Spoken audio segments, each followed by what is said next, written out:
Hi everyone, and welcome back to my channel.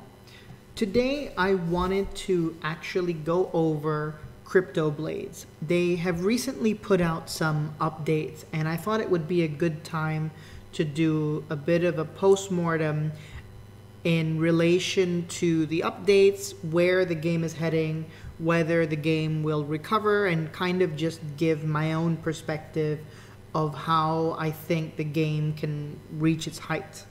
So for those of you that are wondering what happened with Cryptoblades, it was all the rave a little while ago, and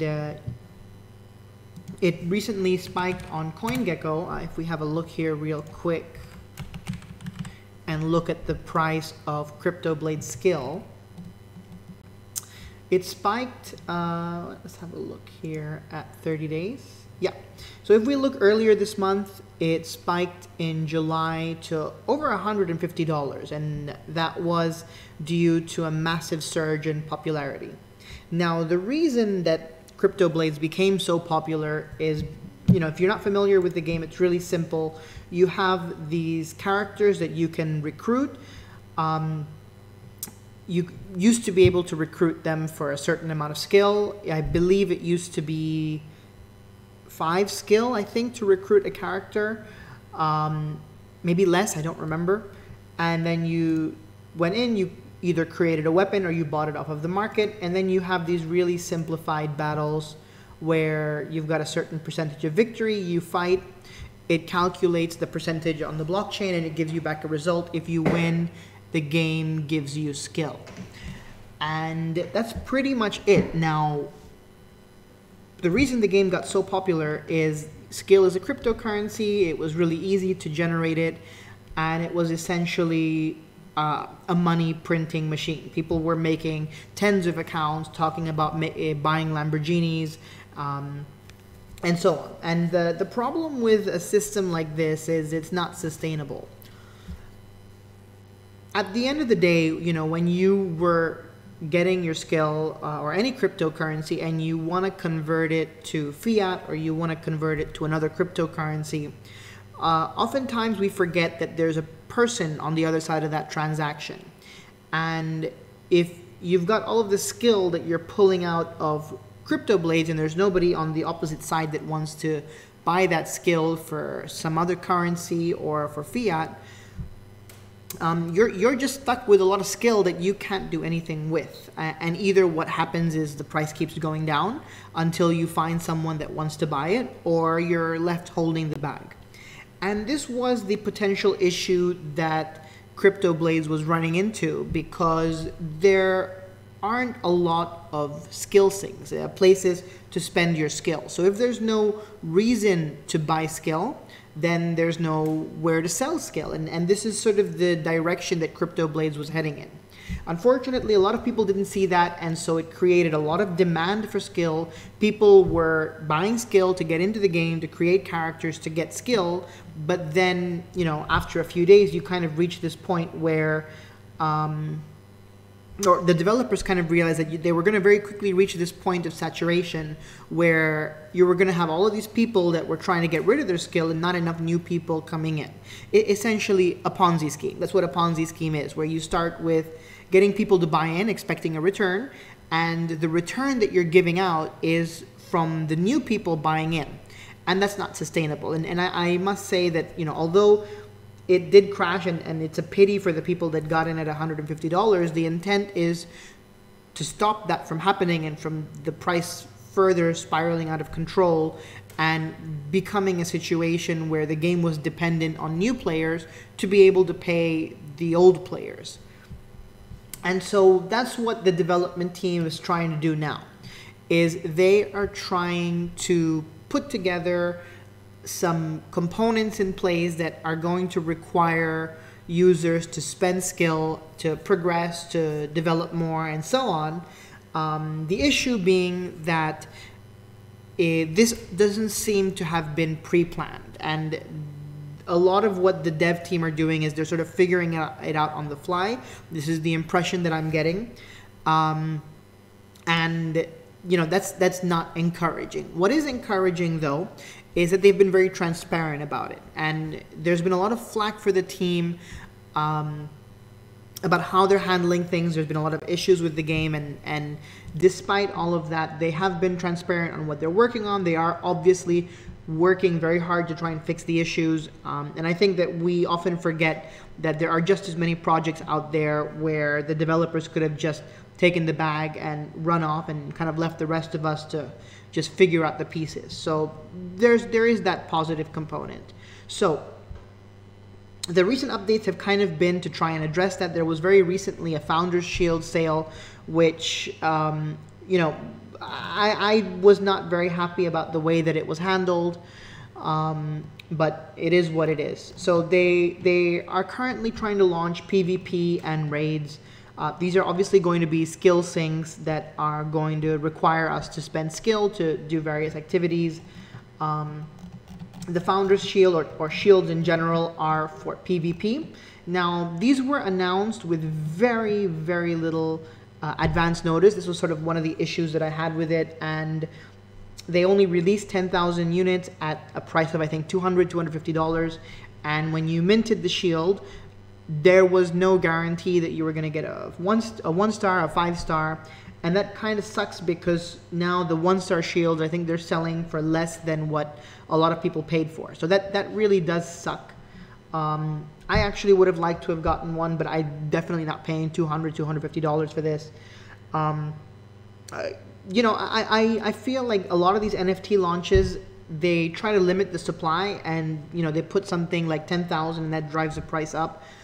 If this becomes as successful as Axie Infinity, for example, and they end up with 1 million users, they could have easily gone for a number like 50,000, 60,000, and that still would have kept the sort of uniqueness of the shield. I think anything under 5% or 10% is still unique enough, especially for an item that is supposed to honor founders. It's not like an ultra rare 0.1% item. I mean, this is something to garner support from founders, something that players that got in or are in relatively early, it's still very early in the game's life, would want to be proud to carry. And I think it just kind of sucks that they limit it to 10,000 users. They could have made a lot more money with this, which would have financed the game, putting it at a price of maybe $50 or $25, and maybe limited it to 1 per account. There's still obviously the issue of dealing with multi-users, but I'm sure that they were trying to find a way to dump skill into the system to create demand, and these are sort of the ideas that they're coming up with, but I feel like some execution could have been a little bit better. If we go down, some of the more recent updates that they have coming on, they've teased here these Hellborn. These are probably going to be some bosses that we'll have to fight in the raids. We've got here some news on the shield. So some of the things that are going to be coming up is you'll be able to use skill to upgrade your shield. You'll be able to enchant it. There's a new currency coming out. It's not a cryptocurrency. It's just an in-game currency called Dust, which you can generate from disenchanting or dismantling your extra weapons. And then you can use that Dust to upgrade your weapons, upgrade your shields. There's also an ability called Prayer, which is exclusively for the Templar's Will shield. I don't know if that Templar's Will is different from the Founder's Shield. But essentially players can spend souls and they can be obtained when you defeat a player in PvP, and this will give you a chance again to level up the quality of your shield. Spending the souls to level up your shield will be RNG based, so it's not guaranteed. But these are all ways to spend skill. I'm not a big fan of RNG based skill spending. I'm not a big fan of RNG based anything in games in general. I hated this. I hated RNG in World of Warcraft. I much prefer being able to grind something, even if it's a terrible grind. They're also adding in cosmetics for the shields. I think cosmetics is a great idea. They talk about potentially adding cosmetics later on. Cosmetics are great. They don't affect your performance. It makes the game not pay to win. People who have the money and want to spend it on cosmetics, they will. and people who don't, it doesn't affect their capacity to participate in the game. So here they talk a little bit more about dust. It comes from breaking down your unused weapons. Right now they have a 10x function where you only pay 1 gas fee and you get 10 weapons, obviously at the price per weapon. Again, this is a great skill thing. I'm thinking of doing that because I've been wanting to upgrade my weapons, but I don't want to pay for that gas fee because it really eats into the profits. And yeah, so dust is a brand new currency to Cryptoblades. It has a variety of uses, mainly in the form of reforging and upgrading your current weapons and equipment. To gain dust, you'll have to break down your old unused weapons. 1 to 3 star weapons are going to gain you lesser dust. 4 star will give you greater dust, and last but not least, 5 stars are going to create powerful dust. So this is cool. It creates demand for creating weapons. It creates demands for weapons on the store, and it gives you a good use of doing something with the extra weapons you're not using, other than flooding the market with cheap weapons. What the developers definitely don't want is they don't want weapons being sold in the market for cheaper than it is to use the blacksmith. You'll have the option, here, you're able to keep track of all the dust that you've obtained in a nice new UI inside the blacksmith. This is a mock-up of what that UI is going to look like with your different dusts. You'll have the option to reforge weapons using dust or weapons. So you can reforge your weapon using existing weapons, or you can break it down into dust and then use that dust for the weapon. Select all the dust to max out your favorite weapon in a single reforge. Pick and choose exactly how much power you'd like to gain. Or upgrade 1 LB. I have no idea what an LB is. Yeah, I have no idea. So what's it going to be? Upgrade your favorite weapon now. Buy that fancy new 5-star you've had your eye on all week, or just have that long-awaited spring clean of your blacksmith. I actually have been wanting to make more weapons, but with the rewards so low, it's really hard to justify spending it on weapons. You know, as I said, it's RNG based. I don't know if I'm going to get, you know, it's a whole week's worth, 2 weeks worth of work to get a whole bunch of junk. I don't know. I'm holding on at the moment. I'm happy to spend my skill back in the game, but I want to know that it's worth it. Here they talk about some of their new hires, which again, you know, is very encouraging. They've thrown in here an economist, which I think is really interesting. Economy is such an important component for crypto games, especially with play to earn. As many of you may have heard, I might do a video on this. Axie just released a new update where they made some big changes to their SLP, and it's obviously economy driven. They're obviously looking at the fact that there's more SLP going out of the system relative to funds going into the system, and they know that that's not sustainable, and those are the decisions that they've made. I don't agree with all of the decisions, and I'll get into that into my next video, but you know, they've got an eye on it. So it's good that Cryptoblades has an economist on board. Hopefully the economist will help them create a little bit more circulation of skill in the system. So you've got a reason to put money in, you've got a reason to take money out. They've added in new developers, new design lead. I hope that, I've seen some of the screenshots for what their new shop is looking like. Let's see here. We've got a picture of the new item store. Here we go. This is what the new item store is going to look like. Looks really, really sleek. I like the new character designs. So definitely looking forward to having this spruced up.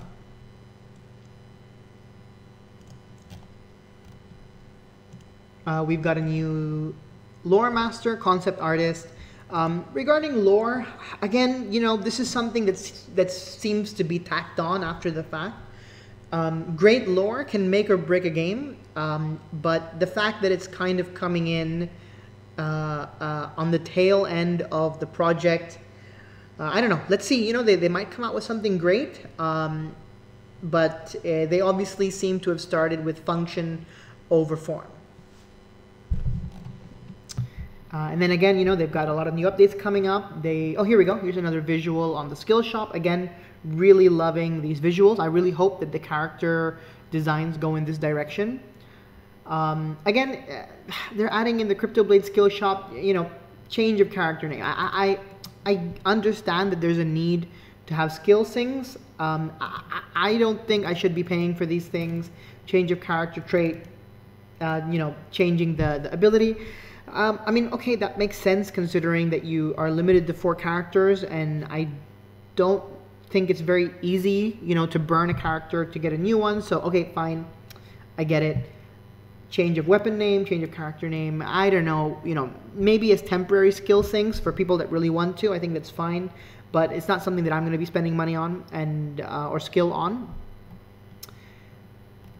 And yeah, you know, they've got more information on character skins, weapon skins. I think these are really great idea. Looking forward to these. Keep your eyes open and hyped for the new feature we've been waiting for.